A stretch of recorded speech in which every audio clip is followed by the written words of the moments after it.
Good evening. My name is Darren Buzzard. I'm the CEO of Mount Alexander Shire Council.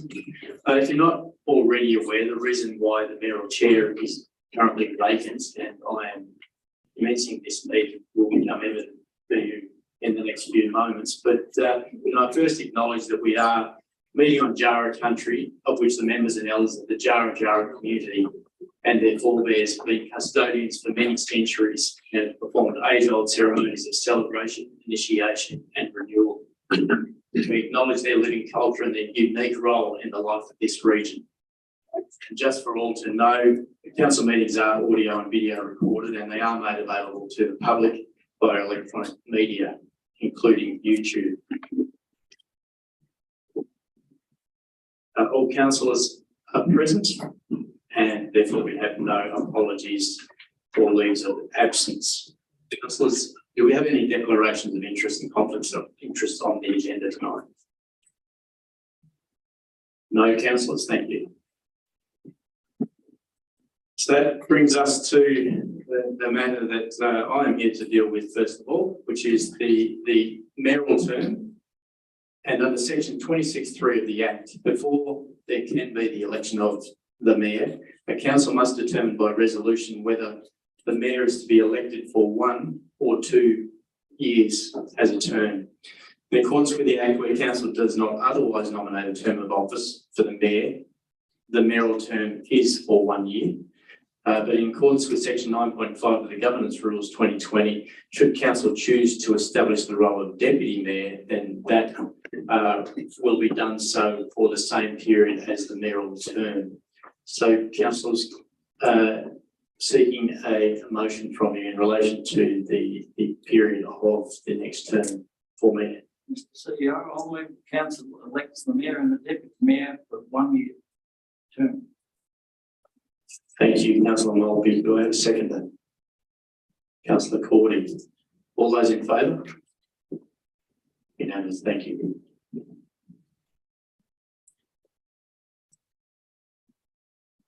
The next very important matter is the election of the mayor. In accordance with section 9 of the Governance Rules, myself as the chairperson must invite nominations for the office of mayor and confirm acceptance of the nominations with the nominee for the ensuing mayoral term, which has just been determined as 1 year. Pursuant to the provisions of the Act, the election of the mayor shall be by show of hands and must be elected by an absolute majority of councillors, which means the number of councillors greater than half the total number of the councillors of the council. So for us, that is 4 out of 7. If an absolute majority of the councillors cannot be obtained at the meeting, the council may resolve to conduct a new election at a later date specified, both in time and date. In accordance with section 25(6) of the Local Government Act 2020, if only one councillor is a candidate for mayor, the meeting must declare that councillor to be duly elected as mayor. And can I note that there will be an opportunity for councillors to say thank you to the outgoing mayor, Mayor Maltby, and also to congratulate the incoming mayor following this election process that we're about to undertake. So councillors, can I have a motion, please, for a mayoral nomination? Councillor Henderson. Thank you, CEO. I'd like to move that council elects Councillor Rosie O'Neill as mayor of Mount Alexander Shire Council for the mayoral term of 1 year. Thank you, Councillor Cordy. Do you accept the motion, Councillor O'Neill? Yes. Thank you. All those in favour? Unanimous. Congratulations, Mayor O'Neill.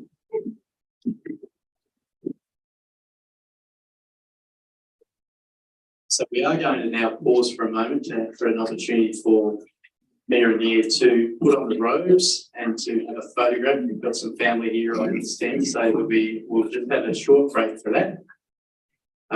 Following that, Mayor O'Neill will say a few words and then there'll be an opportunity for councillors to both respond to Mayor O'Neill being appointed, elected, and also we may wish to respond to some messages from the outgoing mayor when he does his verbal report. So we'll pause for a moment and we'll be back soon. Thank you.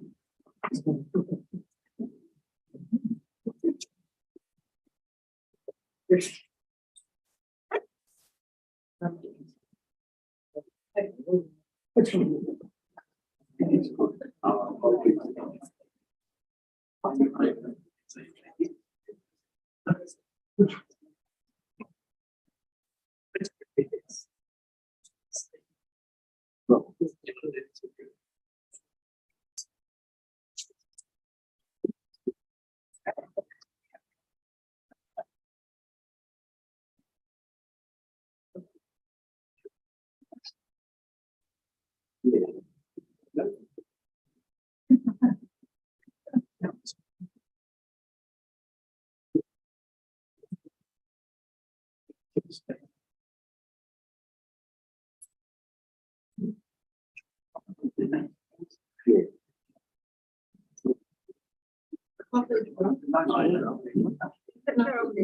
want.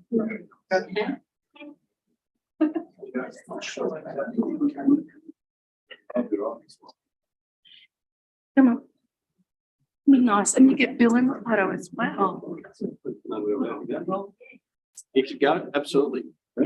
Yeah. Geez, I haven't been up this close to anybody for a long time. Must be famous now.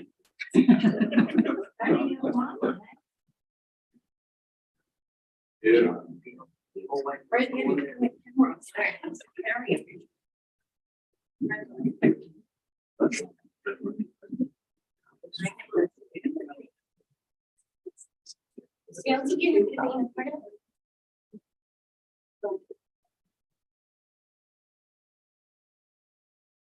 Pretty cool, mom, down there. Did you want to sit?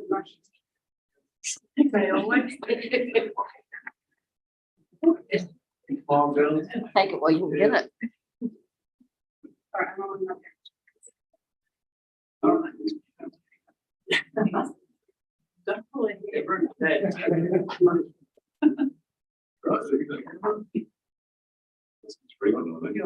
Come on, Dad, thanks for all. How did she get that big? Larry. Maybe less angry.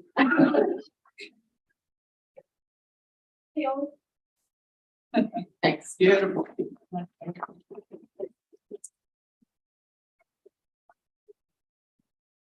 It's the road platform. Like is that on?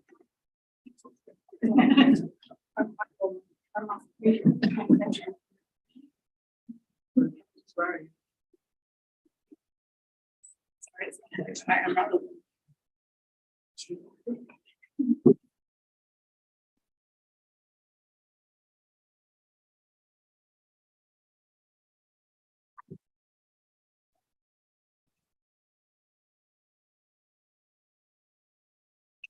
All right, everyone who knows me knows that I don't pass up an opportunity to say a few words. I did keep it to one page, so it won't be too long, but there was a few things I wanted to say and a lot of people I wanted to thank, so just bear with me.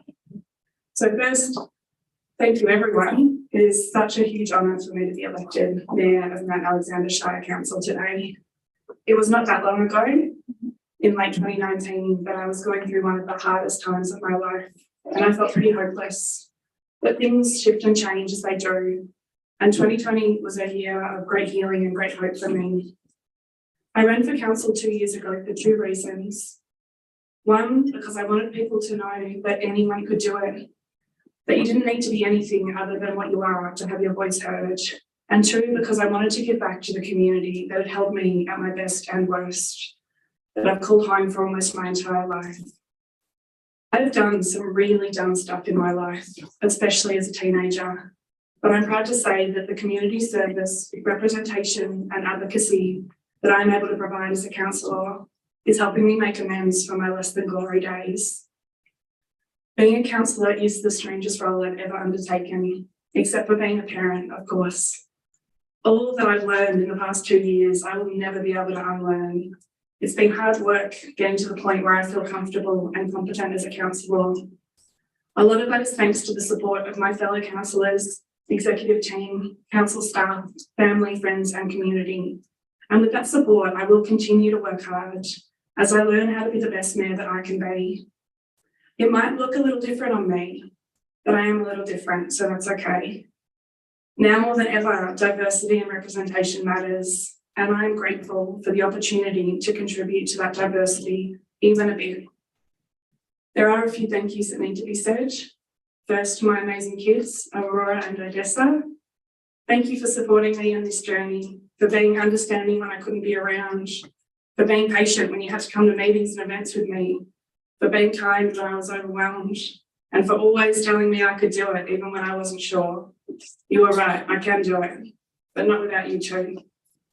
To my parents, Robert and David, who've had front row seats first to my meteoric fall from grace, and then my painfully slow redemption arc. Thank you for your unwavering support. I could not do any of this without you both having my back all the time. To all my friends, especially my Lady Fun Times ladies, who have cooked meals for me, looked after my kids, or given me big hugs when I needed them, you're all the best. And I'm so lucky to have such a strong community around me. To my fellow councillors, I was really scared when I walked into this room for the first time, but you have helped me to feel part of the team and have been generous in sharing with me your varied expertise and insights. I'm really thankful to have you as colleagues and friends. To our executive team, Darren, Lisa and Michael, we are so fortunate to have you, and I'm incredibly thankful for the support, patience and professionalism you offer us each week. To all the council officers and staff who have been kind to me, helped me, made me laugh, supported me, explained things to me, thank you for that and for everything you do in your roles. Council can get a really bad rap, but I've only witnessed amazing, passionate people doing their best for our community. Finally, thank you to the community for electing me 2 years ago and supporting me since. Your kind words and faith in me buoy me up when times are tough. And to those who've been less than kind, well, I've learned that you can't make everyone happy. I'm excited and ready for the next year. Thank you for putting your faith in me and giving me the chance to be mayor in our premiership quarter. Let's kick some goals together. Thank you.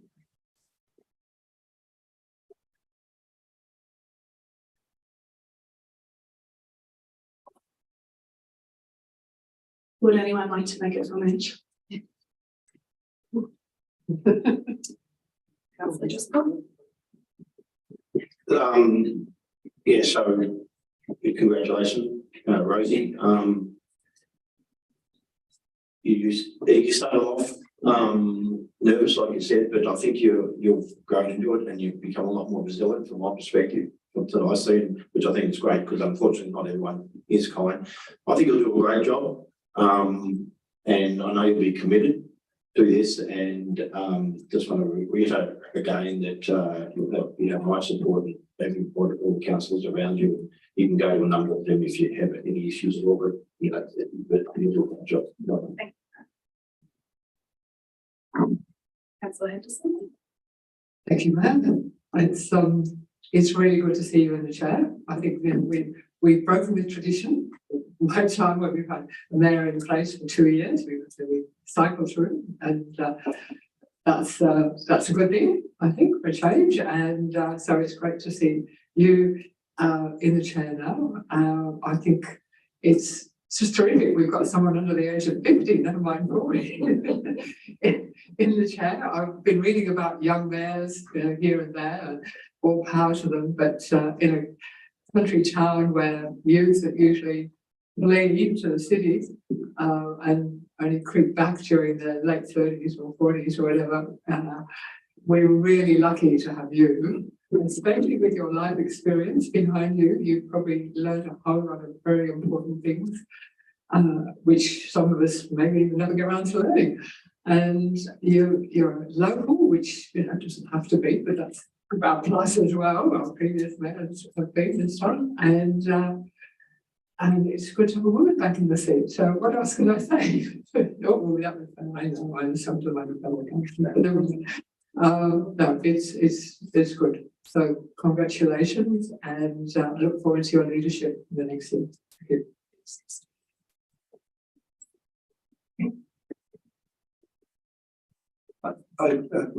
Mayor Rosie, congratulations. I'm looking forward to the next year. I think it's going to be a great year, and got all the confidence in the world that you'll do a great job. It's going to be great to have a young person in the role. I think that's probably something that I thought you might have needed a bit of experience, but I've got to know you over 2 years and I don't think that at all anymore. So I think you're going to be great for the role and for youth will bring a lot to the table. So I'm looking forward to that. Congratulations. Congratulations, Mayor and Nia. I think been a wonderful asset to council in the time that we've been together. It's a fantastic council, and I know you're going to enjoy a lot of support around the council table, and I've got no doubt you'll do a fantastic job, and it's terrific to see your family here, and how proud they must be of you, Rosie. So well done. I wasn't saying anything. For some reason I've got a bit of emotion, but well done, Rosie. I think I've seen you develop the last couple of years, and that's been absolutely fantastic. And you will be a great role model for the people there. Thank you. When you're ready. There's a notice here on the first. All right, we'll move on to item 6, verbal report from outgoing mayor. Thanks, Rosie, and congratulations. Let me first say thank you to all my fellow councillors, Darren and his team. Just more than Darren and his team, but the whole council staff do assist councillors and the mayor especially during the period of the time that the mayor is in office. And they do it willingly and helpfulness. They're exceptional. So, the role as mayor is a team leader representing the council, and I've enjoyed my term. I've enjoyed the support of all the councillors, including and especially you, Councillor Mayor, as my deputy, who weeks I was missing and you filled in gratefully and thankfully for me. I think we as a council have shown that no matter what walk of life we come from, we can work as a team. And in the last 2 and coming into the 3rd year of this term, that's a proven fact. The community acknowledges that, and less is there people out in the community saying that's the bloody council again. I apologise for it. But seriously, we do work as a team. We all don't agree all the time, but at the end of the day, we have one goal, and that is to serve the community and to serve it well. And Alexandra Shire is an extremely diverse community. This area has been diverse prior to the 70s, 1970s I'm talking. And it's helped the community. It's helped us grow in arts and employment, education, whatever. Let's hope that never changes.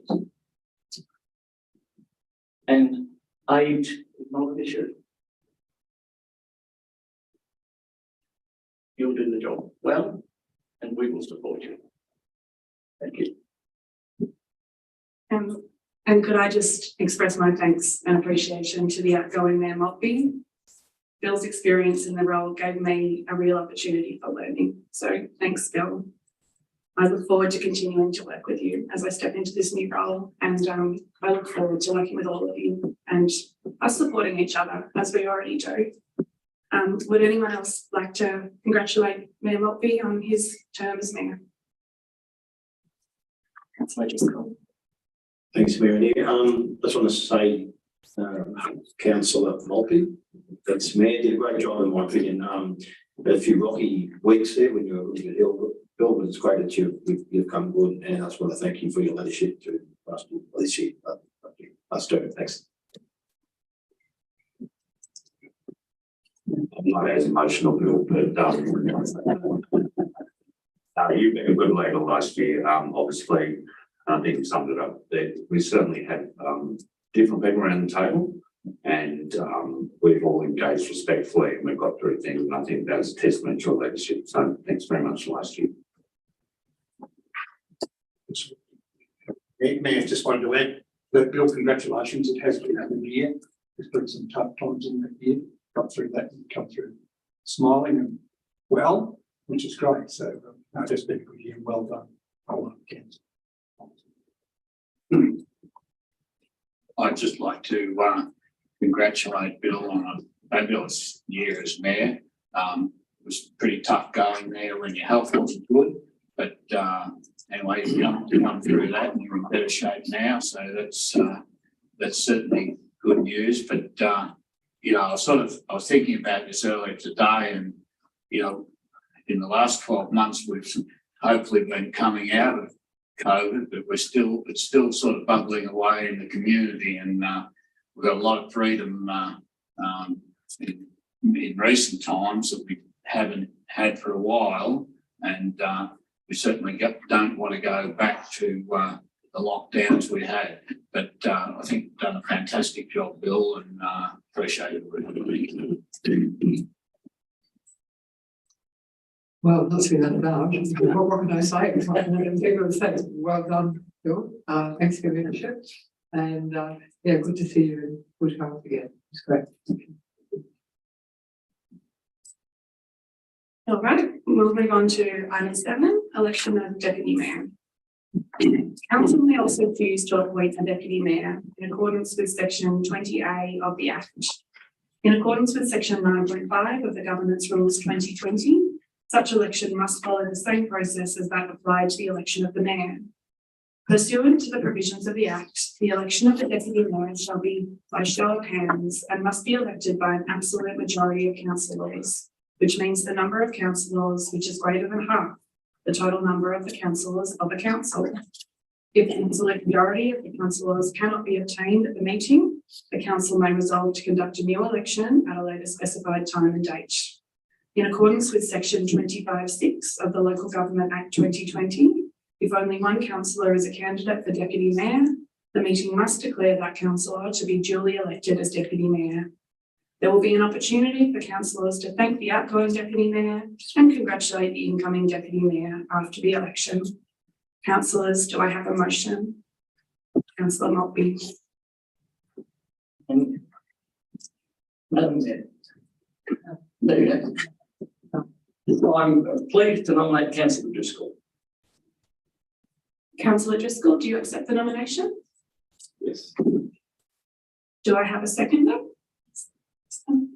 Councillor, oh my God, thank you. My mind is blanking. All right, we'll put it to a vote. All in favour? That's unanimous. Congratulations, Deputy Mayor Driscoll. Would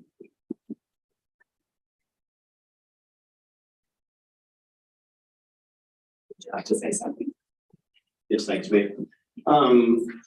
So I've just been voted into the easiest job ever because the deputy mayor is supposed to step in when the mayor can't attend for any reasons. And I know that because of Rosie's enthusiasm and dedication, that there should be 1 or 2 opportunities for me within the year, I suspect. But once again, I want to reiterate that I'll be there to support for you.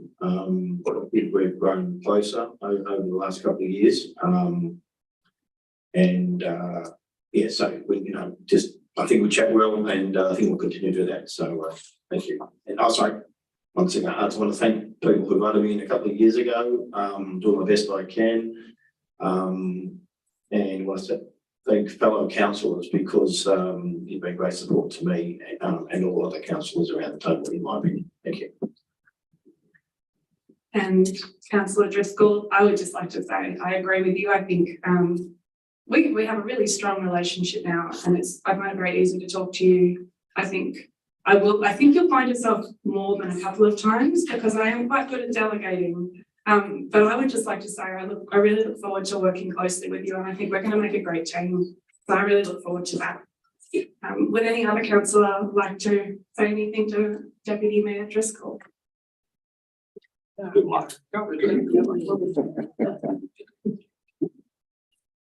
Family. Yeah, thank you. All right, we have done all of that. So we're going to move on to Item 8, confirmation of minutes, 8.1, meeting of council, 18 October 2022. Councillors, do I have a motion? Councillor Driscoll? Yes, thanks, Mayor. I'd like to move that the minutes of the meeting of the Mount Alexander Shire Council held on the 18th of October, October 2022 be confirmed. Do I have a seconder? Councillor McClure, all in favour? All in favour? Motion carried. On to item 9, acknowledgements. 9.1, Valet John Harris, and I will pass over to you, Councillor Monkey. Thanks, Madam Mayor. The Mayor, councillors and staff of the Mount Alexander Shire Council extend our sincere condolences to the Harris family and friends following the recent passing of John. We wish to pay our respects to John Harris, who made many contributions to our community, including being the Managing Director of Castle Bacon, which is now known as Don KR, a leading bulk small goods manufacturing company that his great-grandfather started, and he took over and went from 15 employees to 1,200 when he retired about 20 years ago. Castle Bacon, in some ways, is Castlemaine, or was. John was also a noted cricketer and Rotarian, and a great family man. Our thoughts are naturally with his family and his friends and all those that loved him. Thank you. Thank you, Councillor Monkey and Valet John Harris. We're going to move on to item 10, public question time. But before we do, could I please have a motion to suspend standing orders? Councillor Henderson. And a seconder, Councillor Driscoll. All in favour? Motion carried. All right. Before we start, I'm just going to read out some rules. So each speaker in addressing the council will generally be limited to one question and allowed up to 3 minutes to speak. They shall extend due courtesy and respect to the council and the processes under which it operates. They shall take direction from myself as chair of the meeting whenever I call upon a speaker to do so, and they shall not attempt to enter into discussion or debate with council. However, councillors may ask questions of clarification of the speaker. If you are going to ask a question, please state your name clearly, state if you're representing a group or organisation, and state in a few words what you would like to raise.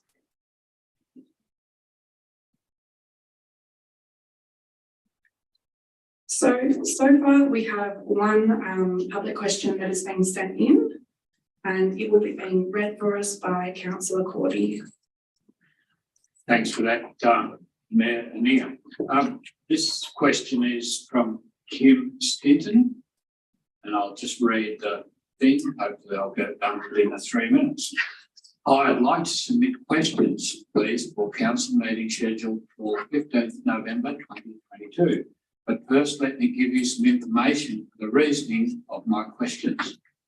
My focus is on Harcourt Area D of this strategic planning scheme, currently in a farming zone, but has been earmarked for future low-density residential land. I have been working with the vendor who has an unconditional contract for 22 Twyford Street, Harcourt. There are 6 lots with their own titles, which cover approximately 10 acres. The new owners all want to build on these, and so will in time be applying for a permit to do so, if they haven't already. While marketing 2 and 22 Twyford Street, Harcourt, it was clear with the huge and overwhelming response from the public wanting to purchase these lots that this area was more sought after than any low-lying land due to the high positioning and views from all over this property. The views from this property are 360 degrees from wherever you stand on the property. It is my feeling that this is prime real estate in the area and should be looked at for rezoning along with Area C, if not before, given that there are so many separate lots, and the demand is definitely there for people to purchase. I still get calls from people now wanting to purchase any other lots that come available in this location.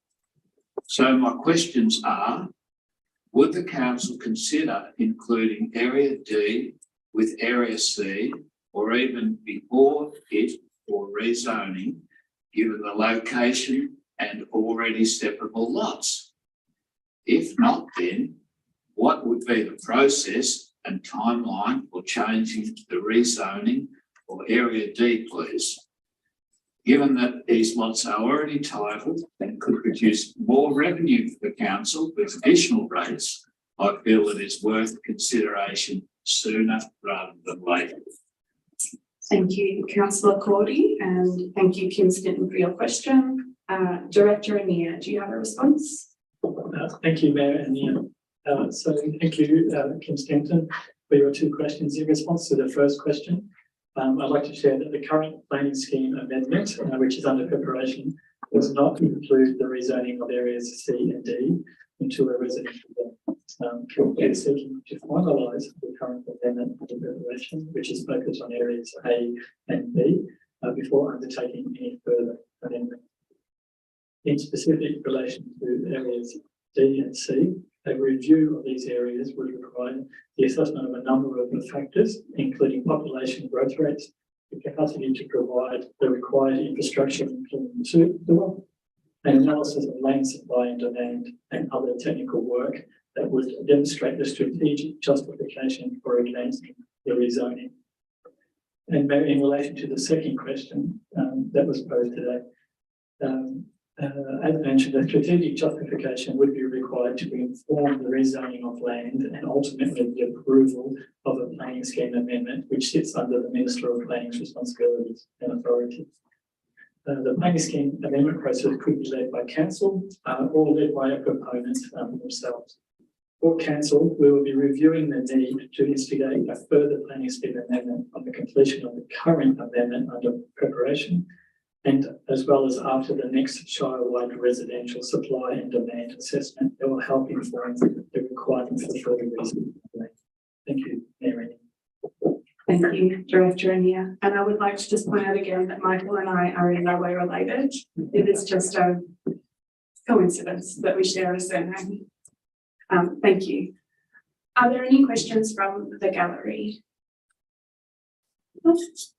All right, we will conclude public question time.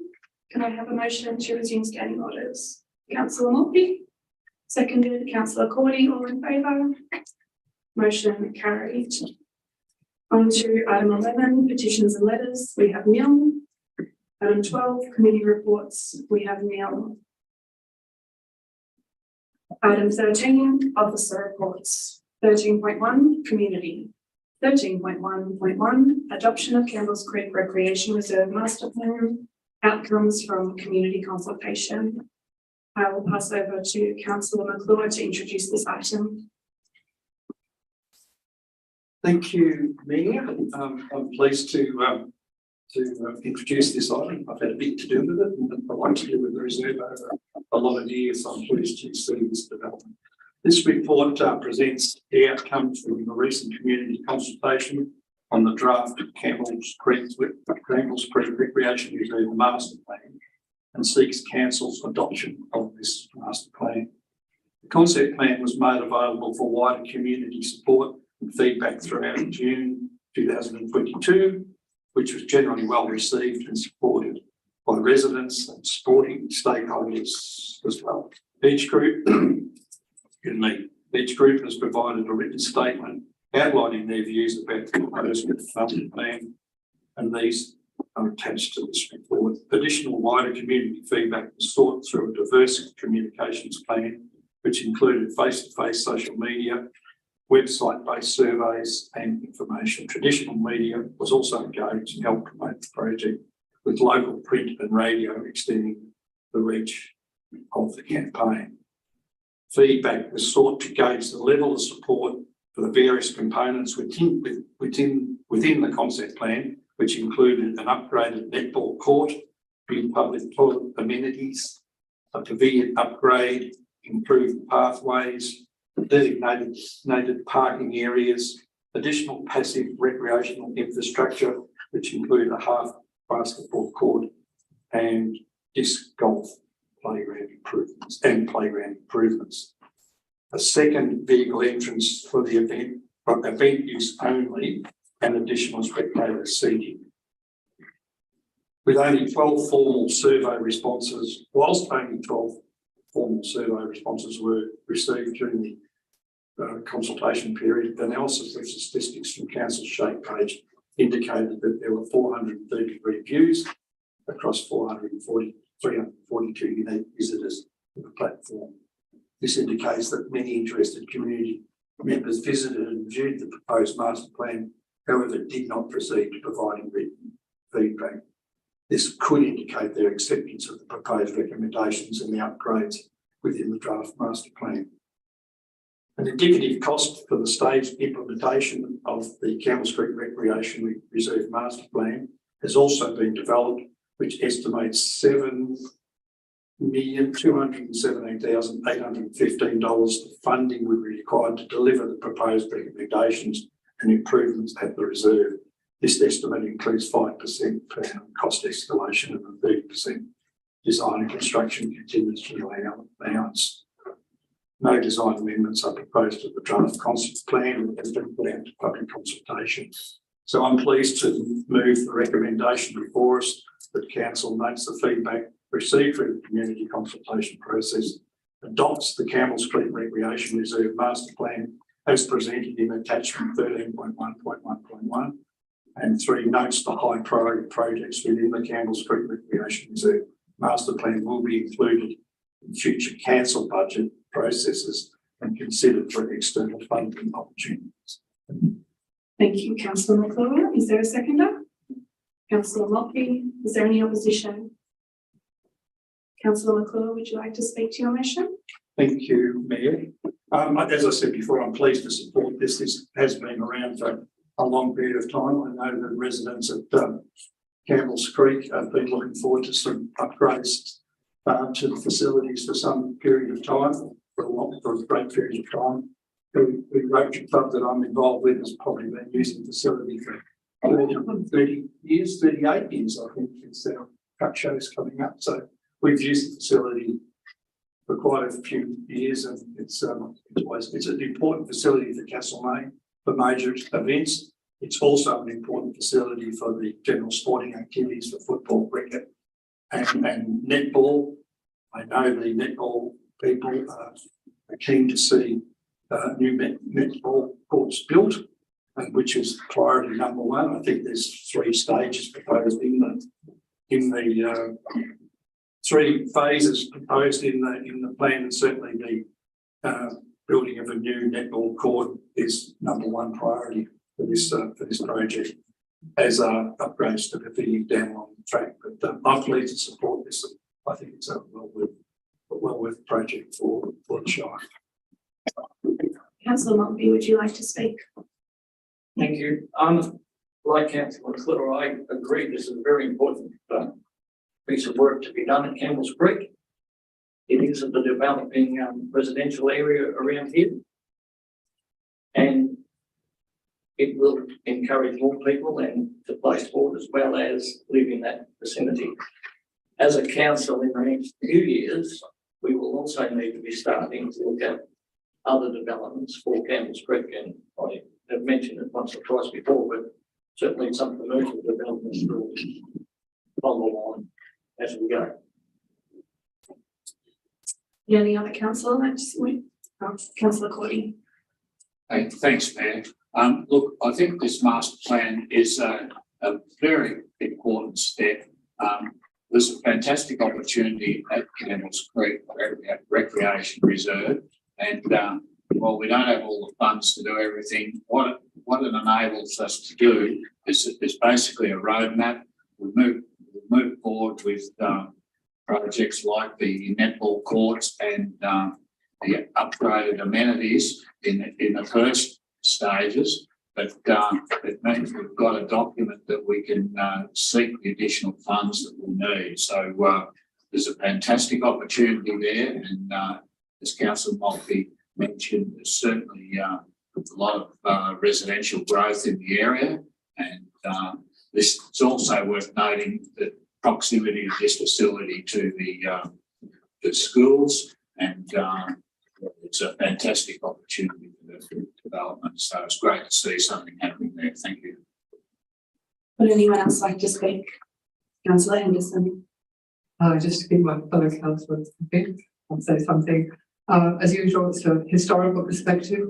This idea of a master plan for Campbell's Creek, which came to council some 12 years ago, along with master plans for other places, like Camp Reserve, like Wesley Hill, etc., are major places.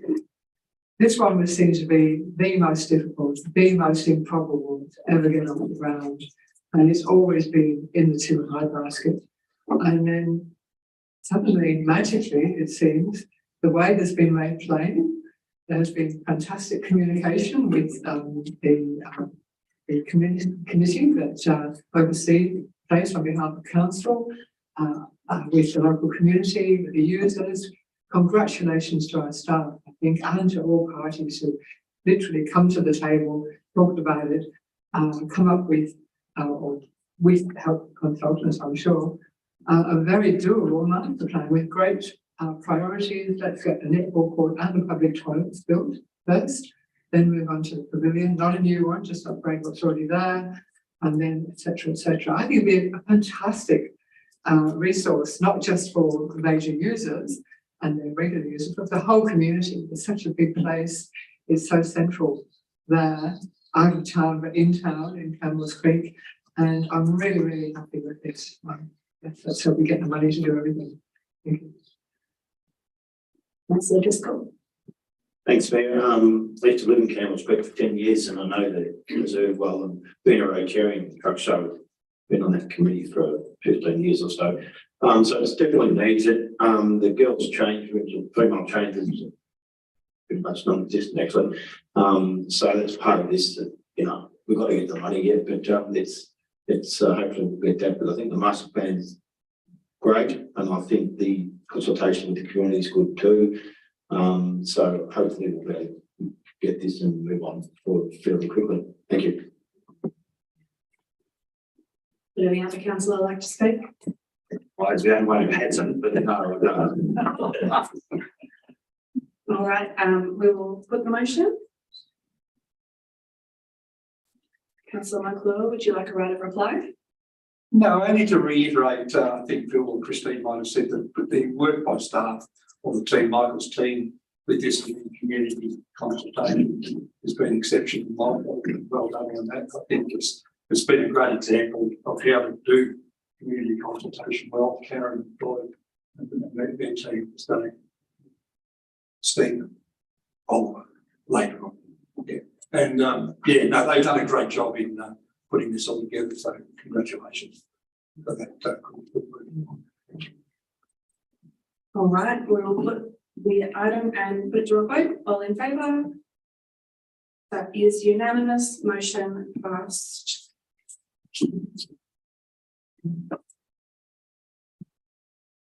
I guess I would just like to say on it, and now that we've voted, that I think having spoken to lots of people within the community, especially within the Campbell's Creek community, I think there has been some historic feelings that they have been left out a little bit in favour of developments within Castlemaine. And I think this is just such a great step forward for us to show the residents of Campbell's Creek that we have not forgotten about them, and we are committed to making sure they have a safe and serviceable place to, you know, play, work, be with their kids. I think it's just a really nice thing for us to even it all up a bit. 13.2, environment. 13.2.1, response to petition to remove Roundup and other chemical herbicides from use in Mount Alexander Shire Council. Councillor Gardner, would you like to introduce this item? I certainly will, Mayor. So, councillors, a petition has been received requesting council to revise council policy on the spraying of Roundup for glyphosate and other chemicals with pillars in all public places. Also to review the council's duty of care to prevent any adverse impacts of synthetic chemical use on workers and residents. Phase out Roundup use by the end of 2023, considering the evidence of its toxicity to workers, public health and the environment, and conduct trials of non-chemical weed management systems, especially in areas where children and pets are exposed. This report provides a response to this petition describing council's position in relation to the use of herbicides and what it is being done to minimise their use in council's operations. And councillors, I would just recommend as printed. Do I have a second? Councillor Cordy. Is there any opposition?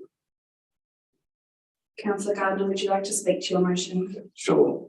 I'll start with the outset. I'm not a great fan of glyphosate. But this isn't the first time we've looked at it.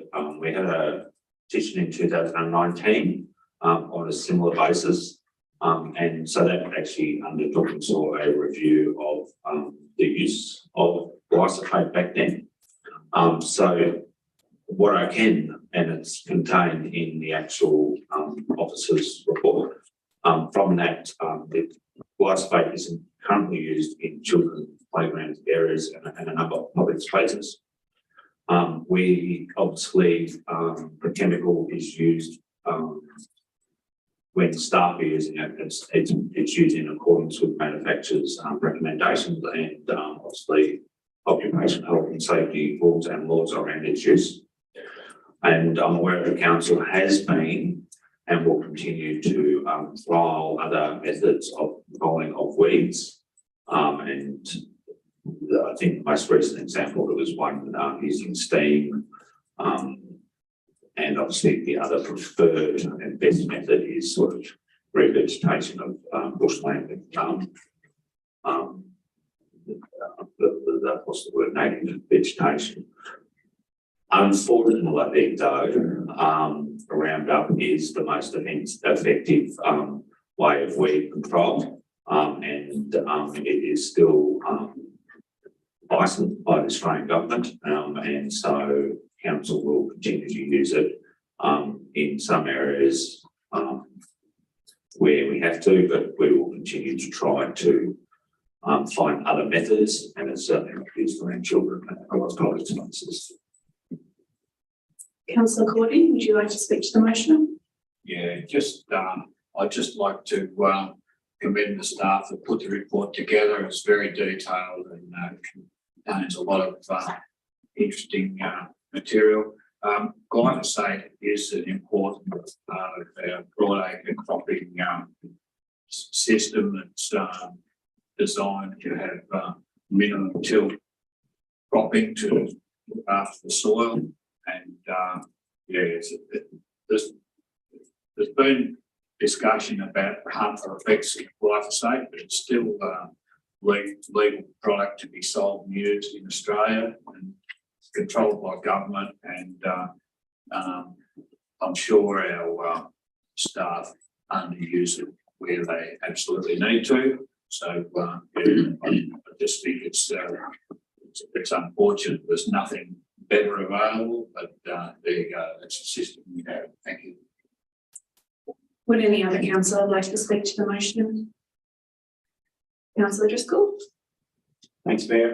Council does minimise the use of glyphosate, particularly in high public areas, and we do use alternative methods such as weed slashing, brush cutting, mulching, other organically derived herbicides. And we don't use it in popular areas, and I don't think we've used it on playgrounds for more than 5 years. So we're doing the best we can there. Maybe things have changed down the track, but so. Councillor Henderson. Yeah, I think Councillor Driscoll made the main point I wanted to make, which is that we don't use it willingly, but it is restricted. I noted in one paragraph in this extensive report is that the only glyphosate-based herbicide currently used by council is wipeout bioherbicide. In 2021-22, 400 litres of wipeout were purchased for use throughout the Shire. Of this, approximately 95% was used by the works unit. the targeted weed control at intersections around guideposts, signs, guidelines, i.e. to keep our roadside signage and other infrastructure clear so it's visible for drivers during the time when the grass and the rose grows and along with the weeds. So only that means only 20 metres is left for other uses, which is not much across the Shire, which gives me some hope that it's not being spread willy-nilly. I'm concerned when I see anyone spraying without wearing a mask or protective gear like glasses and gloves. And I hope that none of those people would be our staff. But, because I think that is important, that the people using it are well protected. And unfortunately, there is a bit of a culture in this country, there's not in other places, that not wearing safety gear is being cool, as being more of a man, if you like, to make it sexy. And that's unfortunate because it might be okay today, but it won't be okay in a few years down the track. However, I thank the officers for their considered report. It does give me some confidence that we are not splashing glyphosate everywhere. I don't think it's a particularly nice thing to have to use. I confess I use it myself when I'm working on gauze control, the cut and paint. Though I do note that the commercial weed control operators along our rural roads definitely don't use glyphosate. They use a weed killer, but it operates very differently, and those weeds can take months before they're looking even a bit sick, but when they die, they die. Not use, and they assure me that people doing this work that it is better to use on the gorse and blackberries and other big scale weeds. And of course, they're the people council uses in controlling the some weeds. Thank you. Would any other councillor like to speak? Councillor McClure, you have a right of reply. Oh, Councillor Gardner, sorry. I'm going to say, just the safety look. I mean, I've used Roundup in lots of killing of cactus, and they do a 50-50 mix with water. And I remember when I first did it, I ended up with it all in my eyes and all over me, and it's not recommended. So please wear safety glasses when you use it. Fantastic. On that note, we will put the motion. All in favour? That is unanimous. Motion carried. Then we know. What was taking a brain, to be honest. Item 13.3, economy. 13.3.1, planning permit application PA 143/2022, 48 Parker Street, Castlemaine. Councillor Henderson, would you like to introduce this item? Thank you, Madam. So the purpose of this report is to enable council to make a determination on the application for the construction of 2 dwellings on a lot and a 2-lot subdivision at 48 Parker Street, Castlemaine. The application has been referred to council for a decision because 11 objections have been received from 9 of properties, and the council officer recommendation is to refuse the application. Subject site is located within the general residential zone. Schedule 1 is not affected by the overlays. It was advertised, received 11 objections with a long list of objections. It must be assessed against and does not achieve an acceptable level of compliance with the relevant sections of the planning policy framework and the objectives and standards of clause 55 and clause 66 West Code in relation to neighbourhood and landscape character, design detail and subdivision layout and design. Council officers recommend that council form a position to refuse this application. Do I have a motion? I'd like to move the motion that I'm quite happy to read it out. I think my councillor might like me to use the documentation, so I'd say the motion as printed, all 7 clauses of it. Agenda. And do I have a seconder? Councillor Cordy. Is there any opposition? Right. Councillor Henderson, would you like to speak to the motion? Thank you, Mayor. Yes, this is, what can I say? The report written by the officers is very much focused on the neighbourhood character, landscape character, and how this application does not in any way fit what's required. We can look from the conditions for refusal, is the siting, contemporary appearance, visual bulk of the proposed development does not respect the existing preferred neighbourhood character. The proposed front setback contributes to unreasonable visual bulk of the development in the streetscape, inconsistent with the existing preferred neighbourhood character. The site coverage and limited landscaping opportunity than the 35 square metres at the back, even though it's got a garden shed in front, associated with proposed development does not respect the landscape character. The side and rear setbacks of the proposed development do not respect the existing and preferred neighbourhood character. And the design detail, contemporary form, flat roof form, parapet, lack of eaves, large central wing wall, separating balconies facing the street, substantial steel balcony features, double garages dominating the ground floor streetscape, lack of windows at ground floor streetscape, large modern window portions and aluminium finish and bold colours do not respect the existing or preferred neighbourhood character. And the layout of the subdivision is inconsistent with the existing preferred neighbourhood character. It's basically all about the neighbourhood character. Now, we can argue, oh, well, things are changing, we have to go with the times. But at the same time, this council, Strategic Planning Department, is doing a significant bit of work, which we approved as a council to begin and fund, on neighbourhood character studies for Castlemaine, Hilbers Creek and Chewton. We see that this town requires some modification of the planning scheme in order to protect the neighbourhood character of our towns. So what can be special about these towns? So it's a rural town. One of the first things that hit me when I came to this district is how no matter where you go in any of those three towns, Campbell's Creek, Castlemaine or Chewton, if you go up a side street, you'll end up in the bush. You'll end up in not private paddocks, but you'll end up in public land. We are surrounded by public land. You have to drive through public land to go in just about every direction, apart from to have to go a little way south until you get to public land. But basically, that's the nature of this town. And this street, where this development is proposed, is one of those very precious streets that face onto a bit of public land. And when I visited it, I saw a number of cars parked in the street. It's just an unformed gravel place. Why are they parked there? Do they belong to the house next door? I don't think so. It's people going for a little walk. They park there, walking through the bush. That's the nature of it. And that can be replicated all the way around this town. I'm sure that when it comes to looking at neighbourhood character studies, this will form part of what we will want to protect in the future.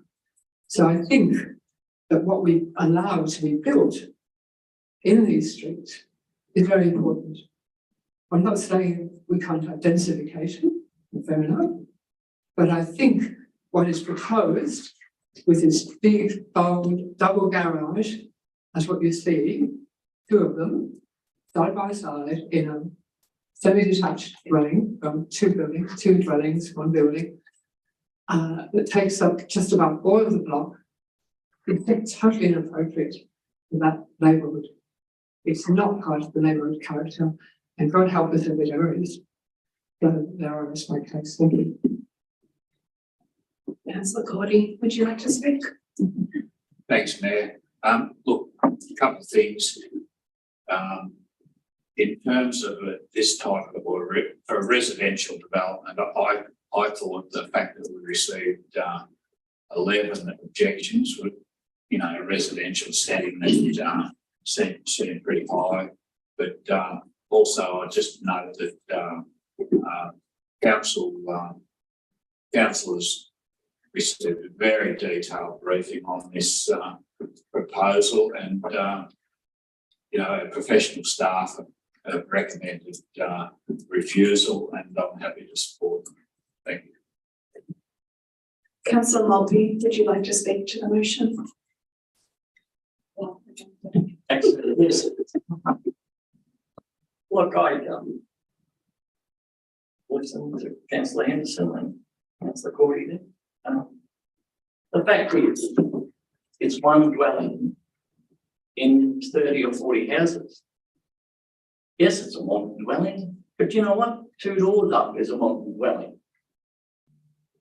That person's objecting because somebody else wants to build a modern dwelling. It's not encroaching on the bushland. It's actually in the residential part of the property, of the street. If we continue down the path of we must become an historic town like Malvern was in the 1970s, there will be no development. I'm not saying we need tons of brick veneers, but we do need and should allow modern architecture that fits in. And my looking at the plans here and listening to the objections and the proponent the other week, driving around Castlemaine and other suburbs, this dwelling won't look out of place. And in fact, the more people I talk to in the street say they're good design buildings in today's life.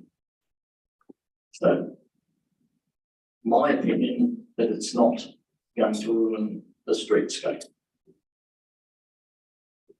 Councillor Gardner?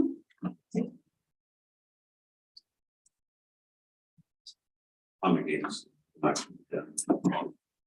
Thank you, Mayor. Interesting. So, I mean, at the end of the day, what it comes down to for me is that this building is in a general residential zone 1, and there is no overlays. So we sort of live in a time where we're encouraging things like social housing and more growth and more development. And then on the other hand, what we're saying is, no, you can't split a house up, a block up, because we don't like it. And I must admit, I was also a little bit surprised by the officer's recommendation, because I do feel it's a little bit slanted towards what people have been objecting on, when a lot of the issues raised have been addressed in terms of the application. And things like bushfire, the building itself is much more highly rated than anything around it on the image in terms of BA12 ratings. Environmentally, the new building is going to be much more environmental than any building around it. But ultimately, this is a residential zone 1 with no overlays. Now, I don't see how council or councillors get to say, oh, you know, it's new, so it's not good. And I sort of concur with Councillor Maltby on that. The neighbourhood impact, I've had a look down there, and I think as Councillor Maltby pointed out, you've got a brand new residence next to it. This current block of land has got a tin shed on it and a weatherboard at the back. Doesn't look particularly characteristic, probably how I can put it. And the neighbour next door is an old weatherboard as well. So, and across the road is bush. Now the design is contemporary steel cladding with wood. So to me, I'm not here to make an assessment on people's taste in architecture, and that's why I'm against it. And I actually feel that having new, modern, architecturally designed buildings in a mix with older type style buildings is a better outcome than just building and mimicking. Are there any other councillors who wish to speak in favour of the motion? Councillor McClure. I've had a good look at this one, and I'm a bit, Councillor McClure, can you turn your mic on? sorry. I'm a bit conflicted, but anyway, I understand Councillor Henderson's view. I guess the one thing that has struck me through this whole conversation is the bulk of the bill, which is to me the main point. I think there are a lot of other issues that were raised, traffic and a whole lot of other stuff, which is really nonsense. There could still be two houses built on this property. Might have been a Battle Axe style development or something, but to me, what stands out is the bulky nature of the proposal. And I do think it's probably inappropriate in a residential setting, in this particular a residential setting. There are others. I mean, I drove down Kennedy Street the other day, and halfway along Kennedy Street, there's a 2-story black thing. I don't know what you call it, a house, but the 2-story, quite small. No, there's 3 roofs on the same box. So. Was it? Okay. So, I mean, that's similar, but I guess it's not to the same bulk as this thing. It certainly concerns me, the size of this build. It's taking up a fair chunk of the land. I'll be interested if this doesn't get through and it goes to VCAT, what VCAT thinks about these things. It'll be an interesting discussion, but I guess I support the motion on the basis that I think it is an overbuild in this particular site. Thank you. Would any other councillor like to speak? Councillor Henderson, you have right of reply. Thank you, Mayor. Good to hear other councillors' opinions. And I think I should stress that I'm not against a subdivision. I'm not against putting 2 houses on that block. But I think, and I certainly don't oppose to modern architecture. I stutter at the thought of putting 2 neo miners' cottages lookalikes. That would be not at all what was wanted. I appreciate, good quality modern architecture, but I certainly am with Councillor McClure, Susan Overbuild on their side. And sorry for being a bit emotional about those particular parts of Councillor May, but I do think that they are special bits of the bush, and I think that the neighbourhood character does have to be respected, even though it is not an overlay at the moment. Surely, if we've got the work in progress, we should actually appreciate and respect that one day there might well be a pretty strong overlay to protect these areas in some way. Might be twice as many houses in the future of good design, protected from bushfire, with appropriate materials, but respecting where they are. Thank you. All right, I'll put the motion. All in favour? And all against? Motion is carried. We're doing a division, so all in favour? Councillor Cordy, Councillor McClure, Councillor Driscoll, Councillor Henderson and myself. All against? Councillor Gallagher and Councillor Maltby.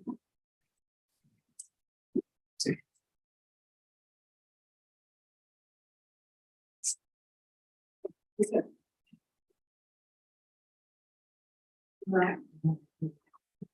Item 13.3.2, planning permit application PA 341/2021 371 to 375 Barker Street, Castlemaine. Councillor Maltby, will you introduce this item? Council's received an application for the use and development of the land to extend and alter an existing motor vehicle sales premise adjacent to Transport Zone 2, including display of business identification signage, pylon signage, electronic signage at 371 and 375 Barker Street, Castlemaine. The subject site is in the Industrial 1 zone of the Mount Alexander Planning Scheme. The application is referred to council with a decision as the cost of development exceeds $1 million. The application is advertised and 3 objections were received. The grounds of the objection relate to amenity, parking, and the impact of commercial business in a residential area, and the proposed demolition of a dwelling on the site. Council officers have assessed the application and determined that the proposal is consistent with the relevant sections of the planning policy framework and the provisions of the Industrial 1 zone. In forming this position, consideration was given to the ground of the objection and the views of the relevant referral authorities. And like, I'll move from the recommendation. And that is council issues a notice of decision to grant a planning permit, BA 341/2021, for the use and development of the land to extend and alter an existing motor vehicle sales premises adjacent to a transport zone 2, including the display of business identification signage, pylon signage, electronic signage at 371 and 375 Clark Street, Castlemaine, subject to the conditions as printed. Have a second. Do I have a seconder? Councillor McLaurin, do you have any opposition? Councillor Corby. Councillor Maltby, would you like to speak to your motion? Thank you. It's a planning permit application to extend the current motor dealership there. It's in the right zoning. It's not going to affect the area as perhaps subjected to. One is saying it's in the residential zone, it's actually not, it's in industrial one. That end of Castlemaine is a commercial area these days. It's the applicant is wanting to develop his business further, and I would suggest that he's doing the right thing by his business and by his employees by saying let's put it all together and build something nice that will promote his business as well as offer employment. Councillor McLaurin. Thank you, Mayor. Yeah, I support this proposal. It's a good proposal. I think it's it's a good business in Castlemaine. It's an important business. I think somebody reminded us a little bit earlier that we used to have 6 or 7 car sales businesses around Castlemaine. We're down to 1 or 2, and as it appears now, the owner of this premises owns both dealerships. It makes sense if they own both dealerships. In fact, I think they own dealerships in Bendigo, Maryborough and everywhere else. So it's quite a big organisation. It makes sense to consolidate their business on one site. I think it's a reasonable proposition in the zone of where it's located. I think they have taken into consideration some of the objections in terms of the hours that they're proposing to operate, basically 8:30 till 5:30. 5 days a week and Saturday morning, I suspect, I think, which are reasonable hours. They've opted to have buffered lighting so the lights don't exit the site or light up half the neighbourhood. So I think they've done everything that they need to do to fit in to the fact that there are residences opposite, but it's not. I wouldn't consider it being a highly disruptive business, and I think it's an important business for Castlemaine that needs supporting. And I think it's a good bill, so I support it. Thank you. Councillor Corby. Thanks for that, Mayor. Look, I grew up in this district, and I was born in Castlemaine. And when I was a teenager, there were 6 motor vehicle dealerships in Castlemaine and surrounding areas. Now, you know, you've got a fair level of competition with 6 motor vehicle dealerships, and you know, I know it's a long time ago and things have moved on, but all of those dealerships made livings, and they employed staff and went about their business, and people could get vehicles serviced locally. They don't have to drive to Huntley or Cotton or Seymour to get their vehicle serviced. And you know what I'm seeing with this proposal, it sort of goes against everything that councillors are here for. What we're here for is to do what is in the best interest of our community.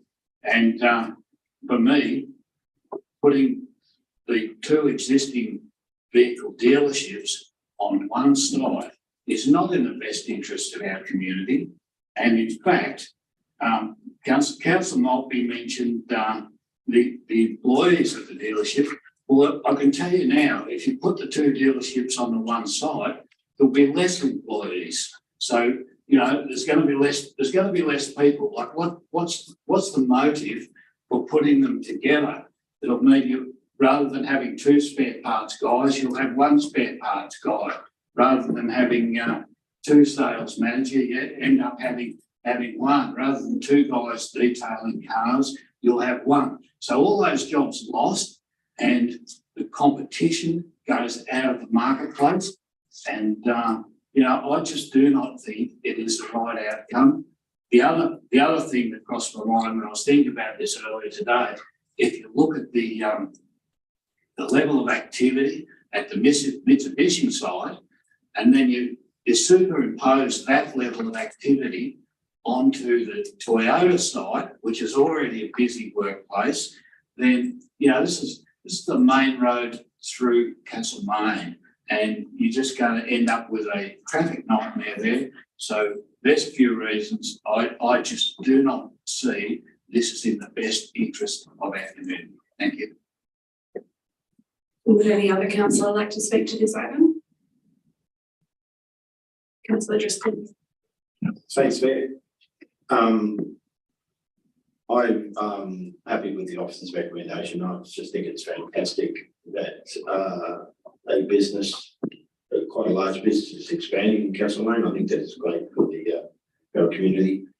It was mentioned that there was 6 dealerships previously, and that they made a living. Well, it probably didn't make a living because they're no longer existing, but that's beside the point. And yeah, so I think it's just fantastic. It's a great dealership, and they're proving that they know what they're doing, and hopefully this will continue to do that. So thank you. Would anyone else like to speak? Councillor Maltby, you have your right to reply. Thank you. Look, it's a fairly straightforward planning application, modernisation of business. I'm not sure about Councillor Porty's work numbers, but I wouldn't have thought so. If it was successful, they should be improving the work numbers. At the end of the day, and I'm not a car man, and motor vehicle businesses have changed over the years, and throughout regional Victoria, there were less and less dealerships. Kyneton has got 2. Maryborough is lucky to have 2, and you could go on. So let's keep this business operating by putting them together, because he could say one day, I couldn't do that, so I might as well let everybody come to Kyneton to purchase my cars. Thank you. Thank you, councillors. I'll now put the motion. All in favour? And all against? Motion is carried.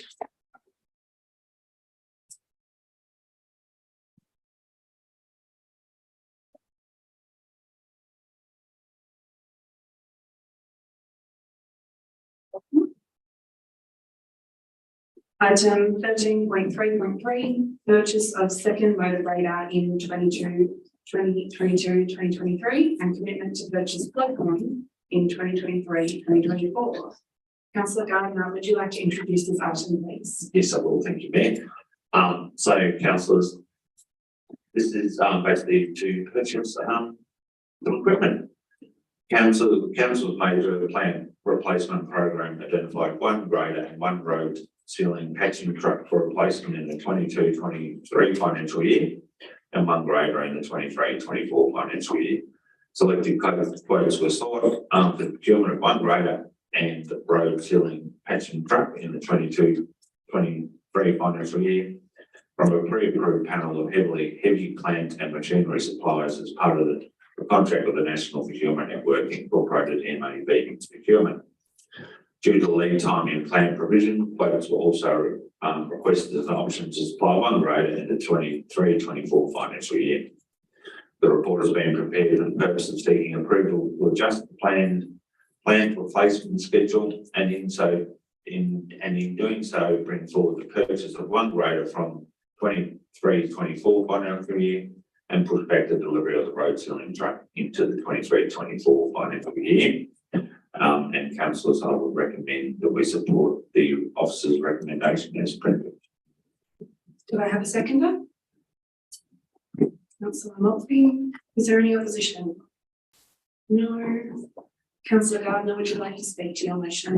Very briefly, I mean, this basically, well, we're buying something really, which is good, and we're buying trucks and then get out there and raise praise, which is even better. And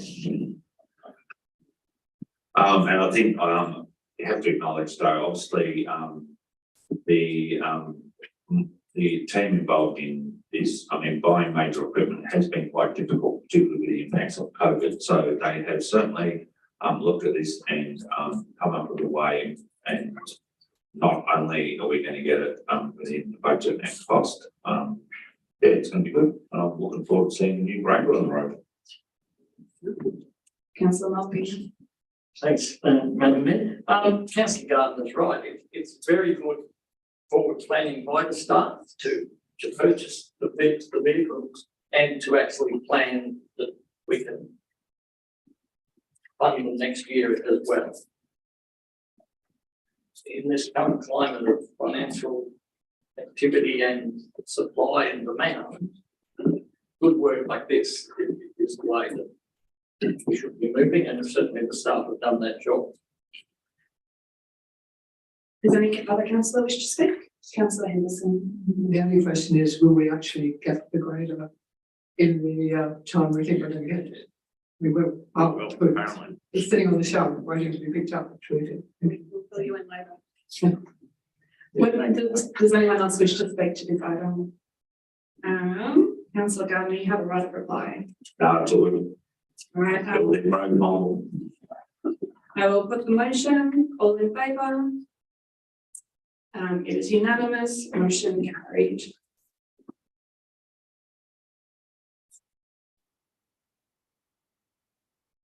Item 13.3.4, reappointment of independent member to Audit and Risk Committee, Ms. Linda McNeil.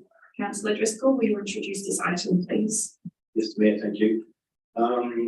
Linda McNeil is an independent member of the Audit and Risk Committee. Ms. McNeil's first term on the Audit and Risk Committee ended on the 14th of October 2022. And its report seeks Council's approval to reappoint Ms. McNeil for a further 3-year term.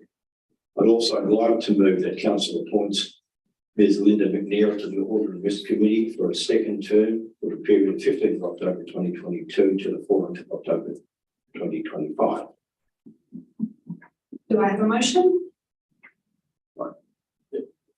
All right, let's move that motion then. Oh, sorry. And a second, Councillor Cordy. Is there any opposition? Councillor Driscoll, would you like to speak to your motion? Yes, thanks, Mayor. As everybody knows, I sit on the Audit and Risk Committee, and I've sat on the Audit and Risk Committee now, I think, for a year and a bit, and have worked closely with Linda. I think she's a fabulous Audit and Risk member. She asked the right questions, she probed a lot, and not frightened to ask any question, and she's very thorough. She sits on other Audit and Risk committees too, and she actually did a degree in risk at university, and I think she's as now as deputy mayor. I feel very comfortable sitting, having her in that role for another few more years, not 3 years. So I just wanted to say that. Thank you. Councillor Cordy, would you like to speak? Yeah, I just note that Linda McNeil's demonstrated she's an outstanding asset to the Audit and Risk Committee, and so it's a good one. Thank you. Does any other councillor wish to speak? Councillor. Just say my time on the Audit and Risk Committee, I seem to remember that she's a powerhouse. Yeah, that was certainly brought a lot of life to the Audit and Risk Committee when she first arrived, and everyone had to lift their game quite hard. Yeah, she's very good. It's great to have her on board for another 3 years. Yeah. Would anyone else like to speak? Councillor Driscoll, you have a right of reply. No, that's all good. Thank you. All right, I will put the motion. All in favour? That's unanimous. Motion carried. On to 14 delegates reports. Would anyone like to share a delegates report? Councillor Cordy. Thanks, Mayor. I just mentioned that we had a meeting of great minds last week at Harcourt about the economic development and development opportunities in Harcourt, and it's the hub of the universe. And it was facilitated by our planners, but in particular, I should say, Lauren Watt and Lisa Merkenstein, and they put a lot of work into the presentation there. So I'd just like to acknowledge their efforts, and it was really great to see some of the movers and shakers from Harcourt sitting down talking about the future direction of the streetscape and the way forward. So there'll be more to come from that process. So thanks for that. Thanks, Councillor Cordy. Does any other councillor want to share a delegate's report? Councillor Henderson? I think I've been there. I've been absent from overseas for the last 2.5 weeks in England and Wales, and to visit friends and family and attend a reunion, and that was all personal and was very rich and beautiful experience. But in that time, I interacted with a lot of people, mainly my own age, but also a generation or two down. That was pretty good. And also it was quite hard to get hold of a newspaper. That was the one thing that we're not so many news agents anymore. So my usual practice of getting hold of a newspaper every morning when I was over in the UK was not so easy. And also post offices seem to have disappeared. So that was interesting. And libraries, of course, are now run by the communities only because local governments cannot afford to run their libraries. That was, in many ways, one has a sense of a society in decline. Also, the rift between the haves and the have-nots is becoming quite strong, and there's an awful lot of not having very much. The housing crisis is really extreme in the UK and what you can read all over Europe. There's now a recognised group called the van dwellers who are living in their vans permanently, not necessarily in caravan parks, but just on quiet roads on the edges of town or in the countryside, and in groups or for protection. But that's the way it is. They're not all gypsies anymore. It's just people who are homeless. And the cost of materials for building, etc., just like us, has gone up significantly. So cost of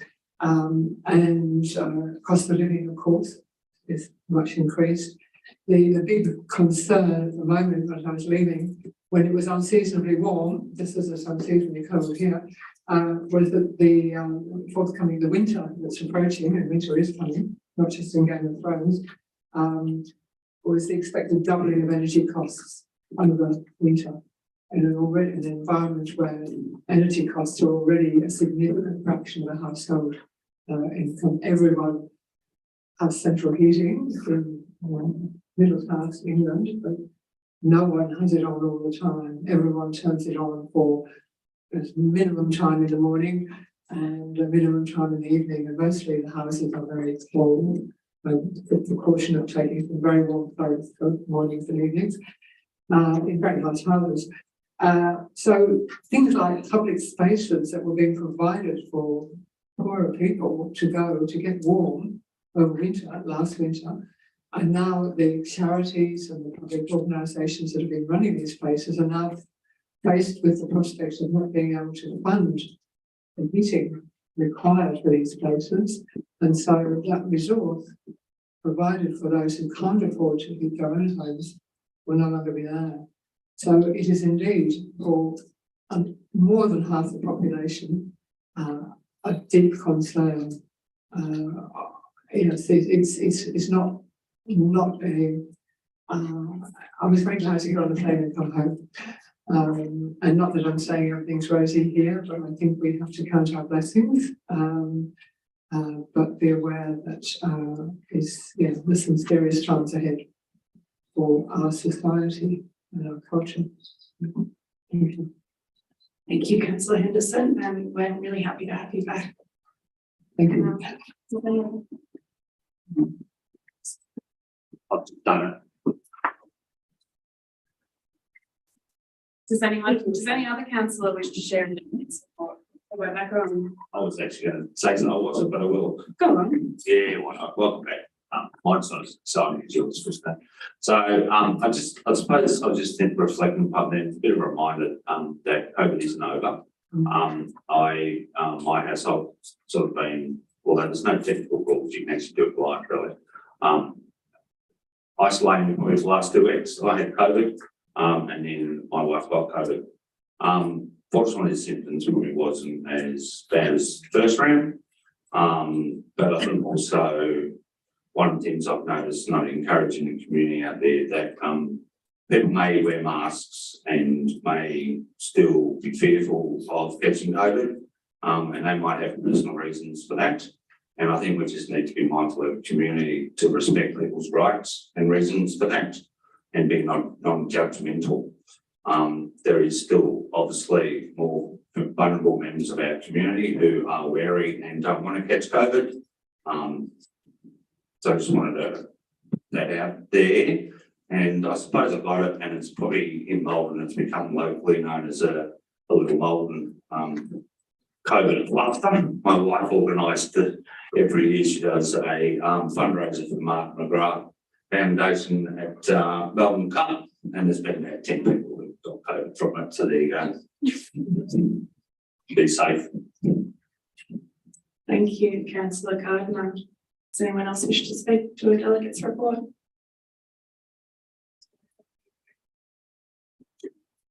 You can go first. Thank you very much, Mayor. Councillors, you've got the usual report of the activities of myself and Mayor Maltby over the last month, and I'll pick up on one of those particularly in a moment. But may I first say, just Mayor Maltby, on behalf of all of the staff, thank you for your leadership and the contribution you've made inside our organisation over the past 12 months, in addition to the contributions you made into our community, and a special thank you from all of us who worked closely with you. You're a very easy person to work with, and we really appreciate that, and you've been incredibly supportive throughout that 12 months for the staff. So thank you very much from all of us. Can I say also, Mayor, congratulations to yourself and also to Deputy Mayor Driscoll on behalf of all of the staff.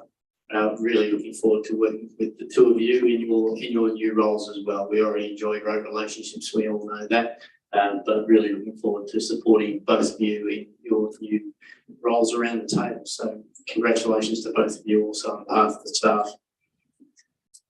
The one that I might pick up on, there's a number of items there, and always happy to answer questions if you've got any councillors about the list. But the one that I thought was worth just mentioning was the London Capacity Council of Mayors and CEOs meeting, which was not long after the flooding had sort of passed through us, and certainly was well and truly up into the northern shires. And no doubt the strain in the voices of the mayors who spoke, and also the CEOs who are downstream of all of the rain that we've seen, was very telling in those discussions. And we spent a lot of time in that session together, just understanding what's actually happening downstream. And that was a couple of weeks or so ago, and it was tough then, and it's still tough now. It's going to be tough for a lot longer. So I thought, I'm sure with those councils still working through all the challenges of helping people deal with floodwaters, let alone get into the recovery mode, and we've largely been able to do here. So there was a lot of discussion in that meeting about that, and but one of the things I think that is fantastic about local government is organisationally there is very strong support for council to council, with all of us doing, those that aren't as affected as others always put their hand up to do what they can. And there was no question at the leadership level of the mayors and the council, or on behalf of all of the councillors who are in the London Capacity Group, that support was just as strong, that a lot of phone calls being made in support of it from around the leadership group of the councils as well. So that's the nice thing that comes out of these difficult situations, of course. I thought I'd just mention one of the matters that we did spend a bit of time on, because you spent a bit of time on it, was that legacy document of looking at what could we get from the Commonwealth Games, given that they will be in Bendigo and they will be in Ballarat as our closest cities. And you recall that the City of Greater Bendigo kindly offered to coordinate an effort for the Loddon Capacity Region of Councils to put together a document that we can put to government to say, this is what we really want to see pursued as part of putting on the Commonwealth Games. So that's before, during and after the Games, the legacies that we would like to see for our region. So that document, and certainly there was a lot of contributions from you that have been put up for discussion with the rest of the mayors and CEOs, and I'm anticipating to see quite a few of those get into that final document. So thank you very much for that work. It's certainly being listened to, and we'll see that draft document soon, I expect, which will then, once finalised, go to government to say, this is what we really want to see for our community coming out of the 2026 Games. I'll stop there, and I'm happy to answer any questions or feel free to move on from you. Does anyone have any questions? Councillor McClure. I know that CEO that you had a meeting with the Department of Transport, Bendigo. And I wondered whether you managed to have a few discussions about, I noticed that Harcourt is the centre of the universe, but it's got a very untidy roundabout out there that's not getting any better, and people keep commenting to me about it. I wonder if you had an opportunity to discuss matters like that where they've been a little bit recalcitrant in recent times. Thank you. Thanks, Councillor McClure. We certainly, those meetings, and unfortunately there were a number of apologies from the department on that occasion. They had a bit on too, as you might appreciate by driving around the region at the moment. But that is really what those quarterly catch-ups are about, to make sure that the matters that are of concern that you're hearing about, that we are hearing about, get discussed at that meeting, that they're not lost through ordinary means of interchange at staff level between the two departments. So we certainly do. We didn't raise that particular matter on that occasion, but it's certainly been one we've talked about in the past, and we're following that up. Certainly, Councillor McClure, if we don't see progress, but I understand that it's not far away across the region actually. But yeah, it really is to try and make sure that things are progressing the way that we know that you would like them to in our community, and certainly from an officer's perspective, it's helpful for them to be progressing, because the community doesn't know which roads are ours and which roads are Vic roads. They're just all ours. So we don't miss the chance to encourage them to get on with works or anything that they're necessary. And we did follow up from Councillor Cordy's recent motion. We did write to the department about the state of the Court Freeway, and looking forward to hearing back Councillor Cordy on that one and reporting back to you. Hopefully even more so see some work soon. Are there any further questions? Councillor Driscoll. Thanks, Mayor. CEO, I noticed that you had a meeting with the Australian Services Union organiser. Just wondering if you've got any idea, concept of what it's going to cost us moving forward with EBU.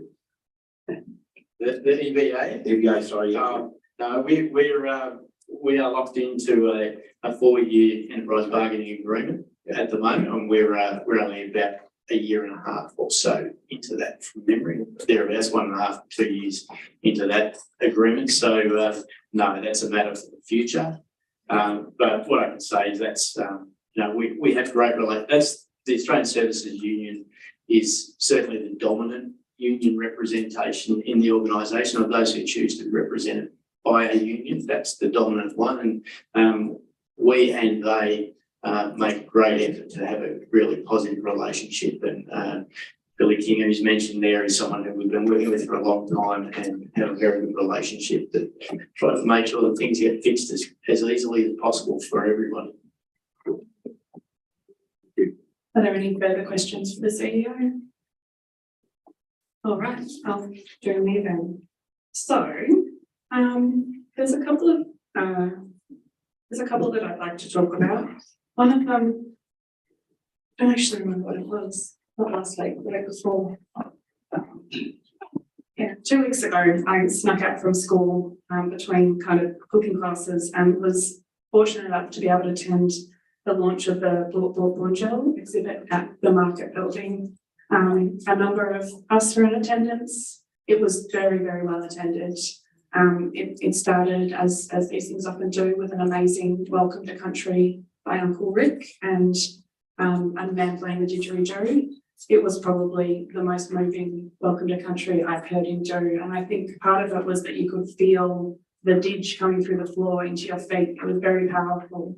There were lots of beautiful words said, and then we were given the opportunity to go and wander around the exhibit. And I think always upon approaching these things, I'm never sure how genuine it is going to feel. I think sometimes places are good at kind of going through the motions to do something that's the right thing to do, but there's not a lot of soul in it. And I was so pleasantly surprised, but I don't think I should have been surprised, knowing the fantastic relationship we do have with our local elders, that it is full of heart and it is completely genuine. And I cried twice. So that's, you know, I was relatively moved, and there were other people who cried too. It wasn't just me, but I was so moved by it, and I think it is an incredible asset for our community. And the first thing I did on the weekend when I was able was take my kids through it, because I wanted to see what they thought, and they, you know, they pick up on different things than me, but they loved it, and I can't wait to be able to share it with more and more members of our community, because it is something really special. And I'd like to just absolutely commend everyone who was involved with making it happen, because it's very, very special. And I'm so proud of what we've been able to achieve. If you haven't checked it out yet, you definitely should, because it's incredible. But that was just such a nice little kind of pit stop in a crazy day for me. And I felt very recentered and heartened after it. It was lovely. Another thing that has been bringing me joy lately is the Youth Awards, which are coming up, I think, next Friday at the Western. I have the privilege of being asked to be a judge for one of the categories this year. I'm judging the social activism, not remember what it is, impact, there we go, social impact award. There's a number of different categories. Each category is headed by an adult judge who's a bit of an expert in that area. And we also have 2 young people from our youth advisory group sitting in to kind of flesh it out a bit. We had a 3-hour meeting last week when we went through all of the nominees, and there were a lot. I think it was the most we've had yet, and it was incredibly hard, especially in my category of social impact, to arrive at a winner, because all of these young people are incredible. And I think back to, you know, some of them are 13, 14. I think back to the way I was then. I was not making much of an impact on anyone, or at least not in any positive way. These are really incredible young people, and all of them deserve to be honoured. We eventually did arrive at some winners, but it's going to be a really great event. We're going to be able to honour these young people. There's going to be music. There's going to be lots of fun things. And I think something which I can't tell you about yet, but 2 of the young people approached me afterwards and made a special request of me to do on the night. And I was so proud of them, and I'm looking forward to sharing what they asked me to do with you after it's been done, because I don't want to ruin the surprise. But I was very impressed with the young people that we have involved with YAG, and it's just been such a pleasure to be a part of. My last one, and it's kind of council adjacent, I guess, but it's another one that I'm very passionate about. In my day job, I'm a teacher. I've also got 2 young kids. They were here earlier. I've really thrown myself into teaching. And even though I'm a cooking teacher, I do a lot of that wellbeing work on the side. Kids are not okay. They haven't been okay during COVID. It's been really rough for them, especially, you know, kids who might not have the most stable home lives, or, yeah, the support that they need. They're struggling. There's a lot of things going on. We haven't been able to do a lot of cross-school kind of events, but we started again. And on Friday, we had a tennis, netball and cricket competition for all the grade 4 to 6s from many schools. So all the primary schools were invited. Not all of them were able to attend, but most did. It was out in Wesley Hill and at the tennis club here hundreds of kids, and it was just such a nice thing to be a part of. I stayed there all day. I got very sunburned, I got very hot, but it was incredible to see these young people, able to mix with their peers and get out of school for a bit and just be out in the world and play sport and have a good time. And it was just really nice also to see all of our beautiful thoughts and stuff being utilised and appreciated. So that was really wonderful. And I think we should, do our best to keep promoting and advocating for ways for young people to get out of school and mix with their peers and get into the world a bit more, because a lot of them are not doing okay. And I think we need to look at what we can do as a community to help them with that connection. So that's it from me. All right. Item 15, notices of motion. There are nil. Item 16, urgent special business. There is nil. Item 17, confidential items. There is nil, which brings us to item 18, meeting closed. And I am pleased to close this meeting. Thank you.